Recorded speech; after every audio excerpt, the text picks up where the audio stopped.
Okay, so hi everyone. Welcome to Greyhound Grit. I'm your host, Leslie Huckes, and I want to thank you for joining us for a very special episode in honor of Breast Cancer Awareness Month. October is more than just a month on the calendar, it is a time to pause, learn, and speak up about a disease that impacts so many lives. Breast cancer doesn't just affect one person, it touches families, friendships, and entire communities. That's why today's conversation is so important. We're here to talk about early detection, education, and power of support, because the truth is knowledge saves lives. And when we know what to look for and where to turn for help, we're better prepared to protect ourselves and those we care about. So I'm honored to be joined today by ENMU's First Lady, Stephanie Johnston. Thank you. She'll be sharing valuable insights, personal stories, and resources that can make a real difference. So whether you're listening for yourself, for someone you love, or to simply understand more, we're so glad you're here. Let's get into this conversation together. Thank you. For being here. Thank you so much for the introduction. Thank you. Okay, so we can start with some questions, some introduction questions I have here. The first one would be, why do you think so many people overlook their health until there's a problem? Well, I think, especially in this day and age, people are busy. They're just busy. They have a very, very short time constraints of things that they have to get done, and the health seems to get put on the back burner. You have people that have busy families, they work, all the other extracurricular things. And I think a lot of people also think, oh, I'll get around to that someday. Yeah. And then someday gets there and they haven't done the things they need to do leading up to someday. That is very true. Yes. I think we do have education procrastination and job procrastination, but health procrastination does exist too. And I see a lot of it. Alrighty. And then going into my next question, in your experience, what's the biggest wake-up call people tend to have about wellness? I think just overall health and wellness, the biggest wake-up call is when something big happens to you or happens to someone in your your family or your friends. And then you think, oh my gosh, maybe I need to do something different. Maybe I need to, look at what I'm doing and look at what my lifestyle is. What happens, I think, is people look at it for a very short period of time till that person's done with their big event, and they don't change their behavior. They don't change what they've done. And then they're proceeding on a path of bad health. Yeah, that is just very true. Yes. So then going into our first segment, what do people need to know about breast cancer beyond the pink ribbons? Yeah, October is Breast Cancer Awareness Month. Everything is pink. Everybody wants to wear pink. They want to join into all these pink things. But really, what does all that mean? All that means is pay attention to your breast health. Now, that doesn't necessarily mean only women. Men can get breast cancer too. So there are things that everybody needs to be doing throughout their whole lifetime to help them beyond the pink ribbon. It's not just in October that you want to think about those things. You want to think about them every single day. Very true. That is very, very true. So then, what are the most important risk factors that college-age students, young adults, and adults should be aware of? Yeah, this is really just across the board for everybody. The two biggest risk factors for breast cancer are being female and getting older. Two things you can't really change. Yeah. You can change, but you can't really change. And I think another thing that people don't understand is that there are two different types of risk factors. There's risk factors that you can do something about, and there's risk factors that you cannot do something about.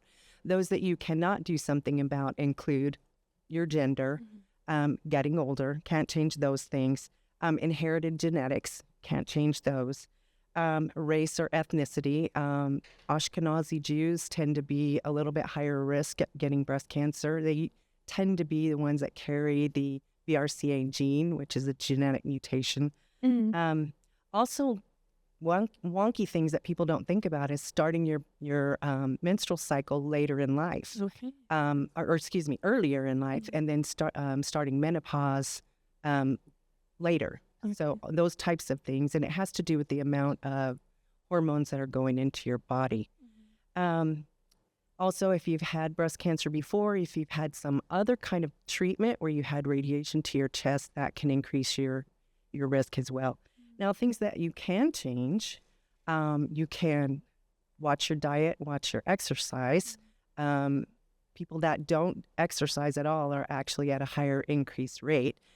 Obesity, because of diet and exercise, drinking alcohol, smoking, and then if you take, and never having children actually increases your risk, because believe it or not, your breasts haven't gone through the entire life cycle. Right.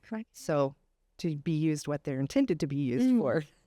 And then birth control or hormone replacement therapy can increase your risk a little bit as well. So you have to really look at the things that you can't change, look at the things that you can, and work on the ones that you can change, because some of those you can't. Right.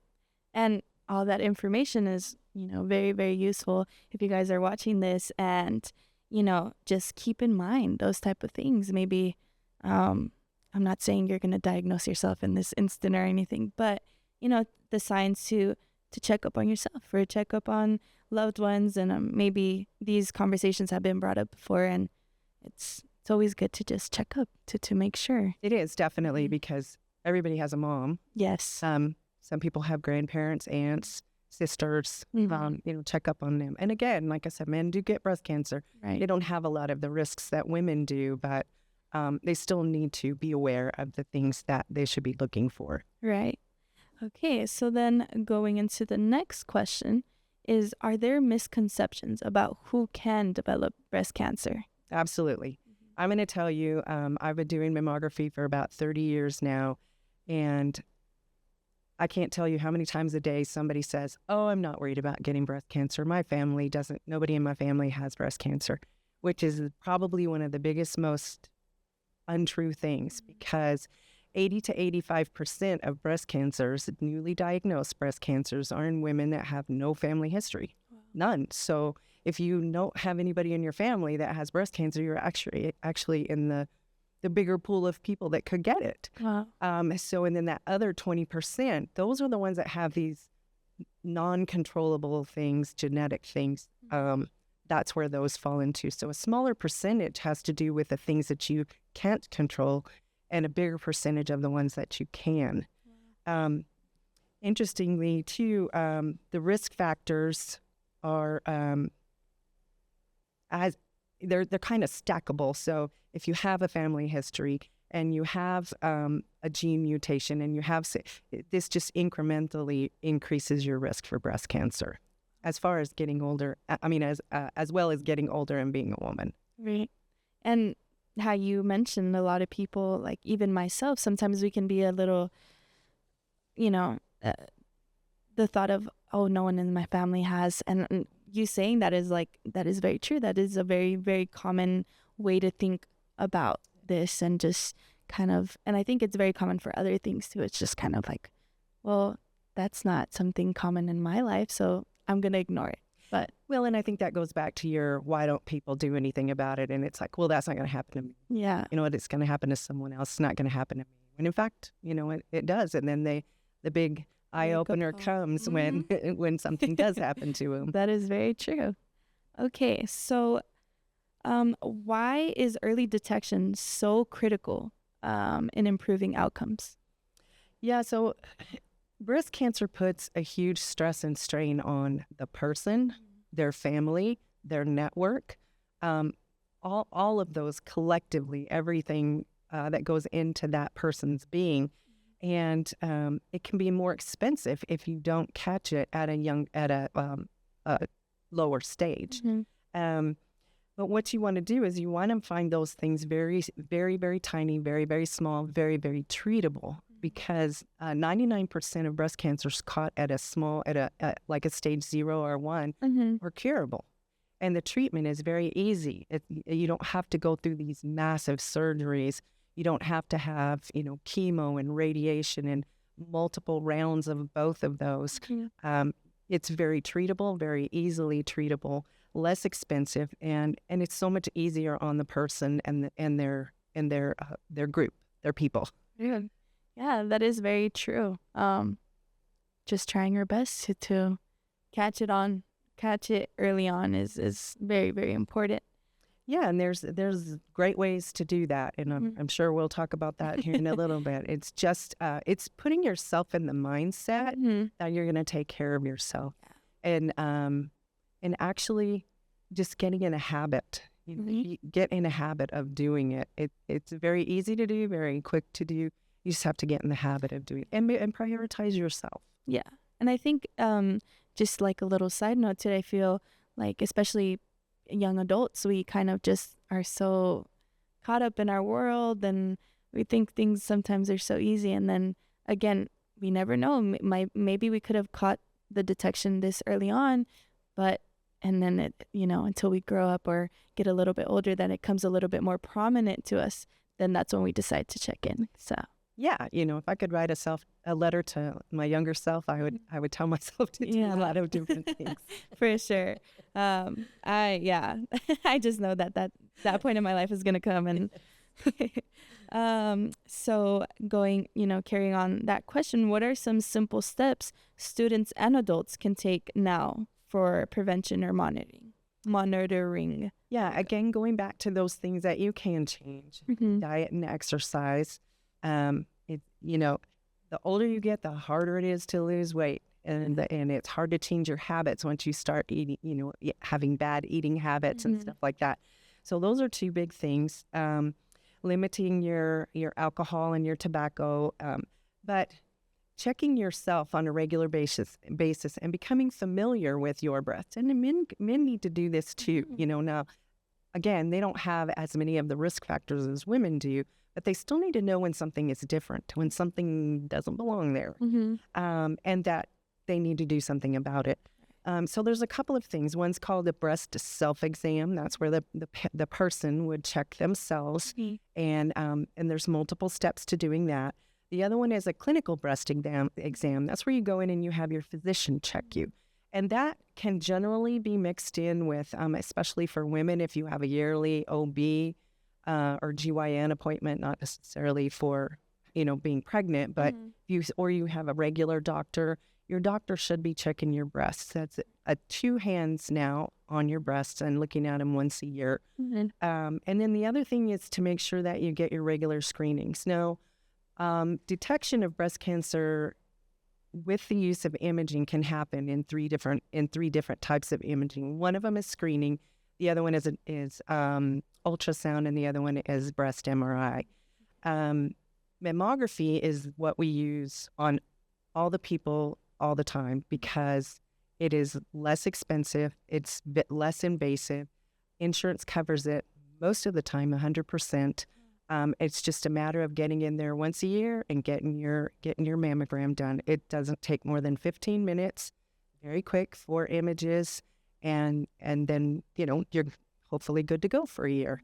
But mammography can catch very, very, very tiny things, and I'm talking tiny like grains of salt. Wow. Or little tiny masses way before anybody could feel them. Right. So that's the importance of mammography and doing it in regular intervals. So the point of it is you take a mammogram, then you go back another year, you take another mammogram, and the doctor's going to look and see if there's anything that's changed. So then you just continue on every year. What they're looking for are very tiny changes year to year. Breast ultrasound can be used, and that's generally used as an adjunct exam after a mammogram is done. We use them anytime there's a palpable area or something we can see on the mammogram to help determine what that is.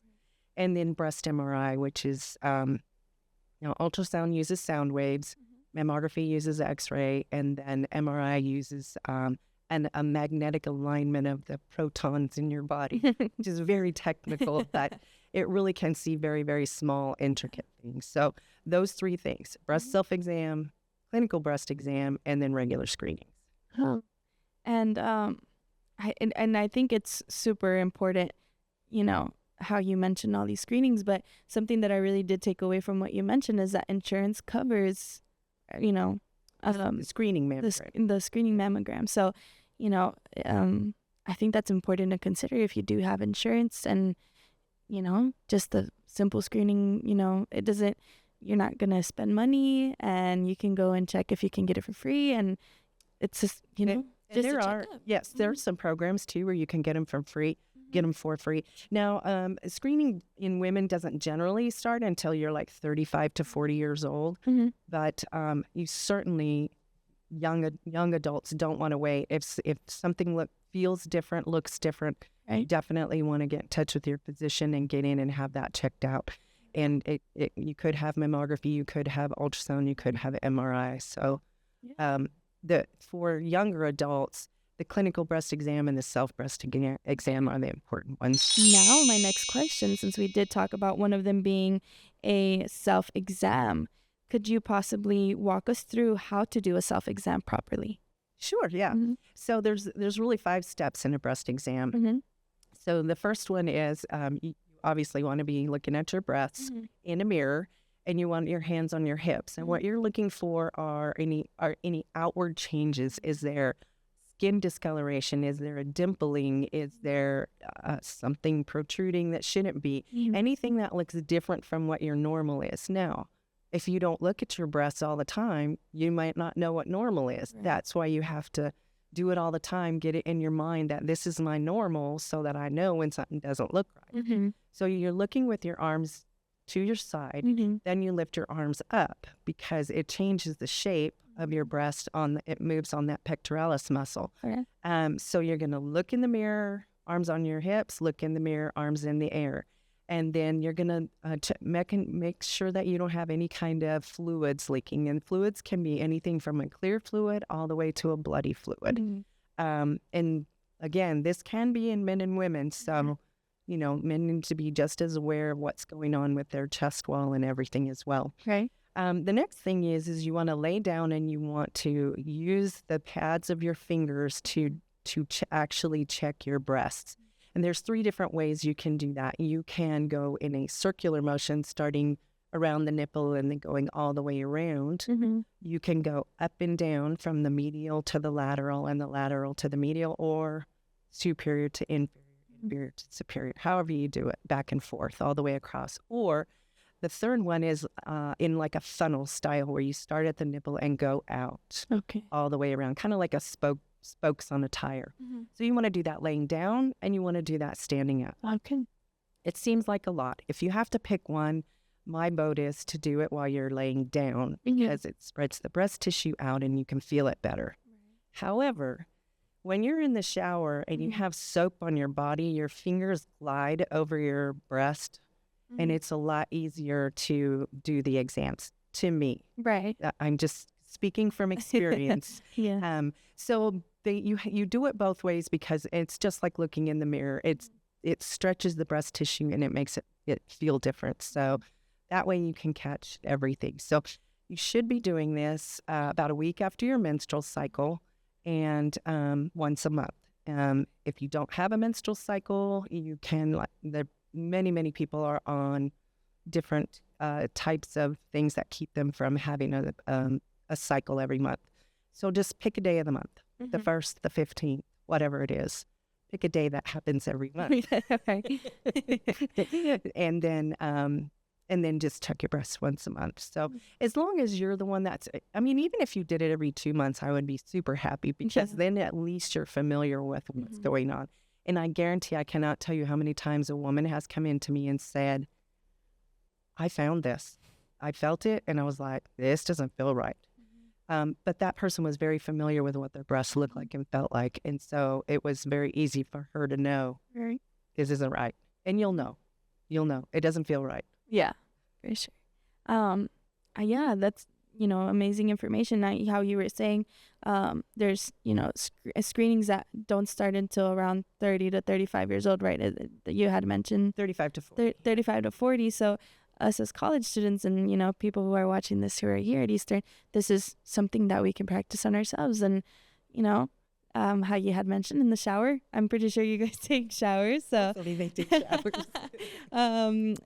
Taking that time to just do that action that can definitely even possibly save your life. So I think it's very, very important to definitely start implementing this into, how you had said, hopefully our, routine. Yeah. A constant time. And again, I probably have imaged in my career, I'm going to say probably about 30 men.